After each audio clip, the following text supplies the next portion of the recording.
Salut à toi, amoureux de football.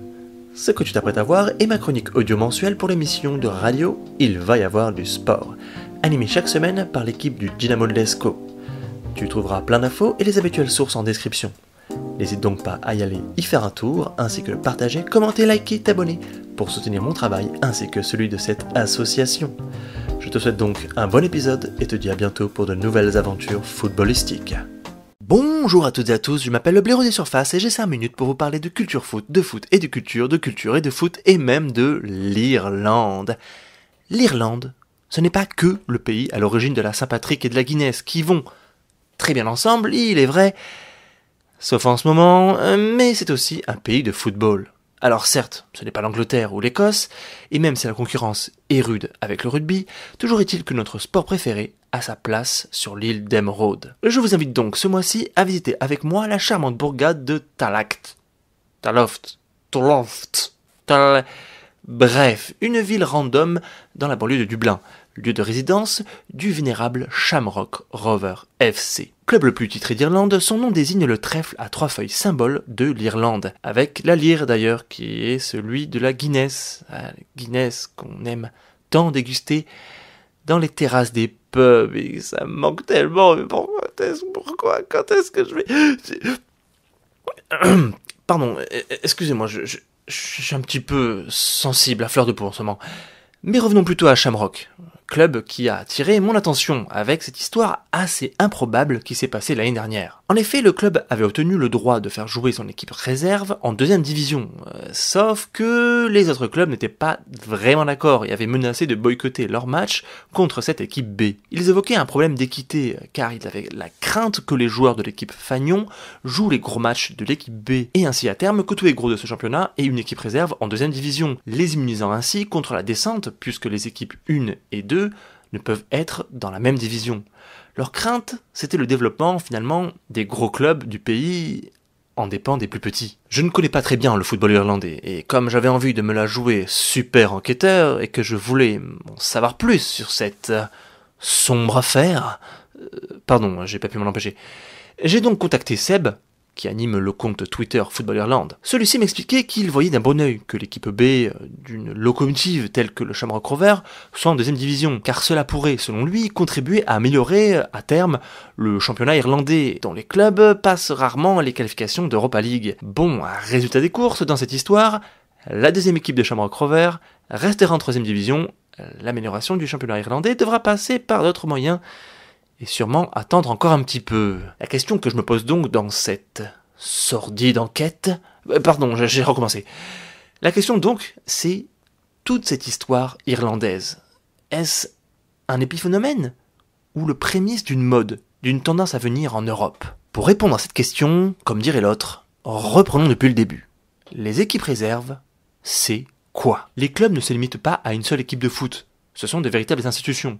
Ils ont des équipes féminines, des centres de formation, et aussi une voire plusieurs équipes réserves. L'objectif d'une équipe réserve est de constituer un vivier de joueurs permettant d'enrichir l'équipe première.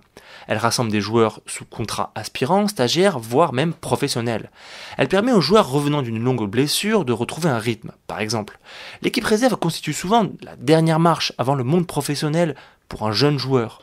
Tous les clubs disposant d'un centre de formation agréé en France doivent obligatoirement posséder une équipe B. En France, il n'y a d'ailleurs pas de limite en termes de nombre d'équipes seniors. Cependant, deux équipes d'un même club ne peuvent évoluer dans la même division, et les instances, selon les pays, imposent parfois plusieurs échelons d'écart entre elles. Ainsi, dans notre pays, une équipe B ne peut monter au-delà de la 4e division. La Nationale 2, même s'il y a ces dernières années des discussions pour pouvoir les faire monter un échelon plus haut. Et pour mon plus grand plaisir, ces équipes nous offrent parfois des situations totalement ubuesques, de celles que j'adore. Par exemple, soit les écarts entre les équipes A et B sont carrément trop faibles, ou alors beaucoup trop fortes. Par exemple, Istres qui évolue en 2004 en Ligue 1, alors que sa réserve n'avait pas suivi son ascension fulgurante et était resté en PH, soit la 6e division. Ce qui, dans les deux cas, élimine tout intérêt à l'équipe réserve, vous êtes d'accord? On a encore l'exemple d'Auxerre qui en 2012 avait carrément 3 équipes réserves, une en CFA, l'autre en CFA2 et la dernière en DH. Ainsi, elle ne pouvait donc pas monter. On peut donc imaginer la motivation des joueurs tout au long de la saison. Génial. Également, l'histoire totalement improbable de la réserve du Hertha Berlin qui, en 1993, était allée jusqu'en finale de la Coupe d'Allemagne. ou encore celle de l'Ajax B qui, en 2018, avait carrément gagné le championnat professionnel de 2e division. Improbable, je vous disais. Il y a donc plein d'histoires autour de ces fameuses équipes réserves, mais celle qui a fait beaucoup parler en France ces dernières années, c'est la disparition de celle du PSG en 2019 qui voulait se concentrer sur leur équipe U19. Cette fameuse disparition est, je trouve, symptomatique de l'indécision, voire carrément de l'ignorance dans laquelle certains gros clubs semblent être vis-à-vis de leur équipe réserve. Il faut savoir que celles des clubs de Ligue 1 sont souvent en grande difficulté dans leur groupe. Cela s'explique par des effectifs qui changent au gré des blessures et des suspensions des pros, et l'absence également de stratégie de recrutement. Pourtant, avoir son équipe réserve en National 2 est une vraie chance. C'est même un accélérateur de maturité pour les jeunes joueurs, expliquait un certain Julien Stéphan au site Foot Amateur. Il faut comprendre que de plus en plus de clubs de National 2 fonctionnent comme des clubs pro, avec de nombreux joueurs sous contrat, des entraînements le matin ou l'après-midi, ou encore des joueurs non conservés au centre de formation qui tentent de se relever dans ce championnat de National 2. Et sans oublier les anciens professionnels venus y finir leur carrière, toujours d'après le site Foot Amateur. On peut donc imaginer la difficulté pour les jeunes joueurs de ces équipes réserves de s'adapter au niveau de ce championnat. Pourtant, d'après le président de la Liga, Javier Tebas, cela contribuerait à guérir plus rapidement les jeunes des équipes réserves, contrairement au système anglais où elles ne jouent qu'entre elles. Je pense qu'on ne peut pas jeter la pierre au club pro. Finalement, si l'écart de niveau entre l'équipe A et l'équipe B est trop important, piocher dans l'équipe réserve ne va pas renforcer l'équipe fanion, donc elle ne sert pas à grand chose. Alors que si leur objectif est d'avoir le plus petit écart entre les deux, comment convaincre un bon joueur de faire carrière en équipe réserve ? L'intérêt de ces équipes est donc discutable et souvent discuté. D'un côté, ceux qui disent qu'elles peuvent servir à hausser le niveau de jeunes joueurs, et d'autres, ceux qui pensent qu'elles ne peuvent pas contribuer à élever le niveau des équipes premières.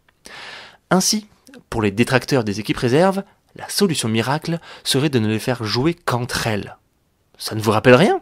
Eh ouais, la fameuse ligue fermée des superclubs à laquelle on aura droit dans le futur. Les très gros clubs, leur équipe B, cela ne les intéresse plus qu'elles jouent en 4e division.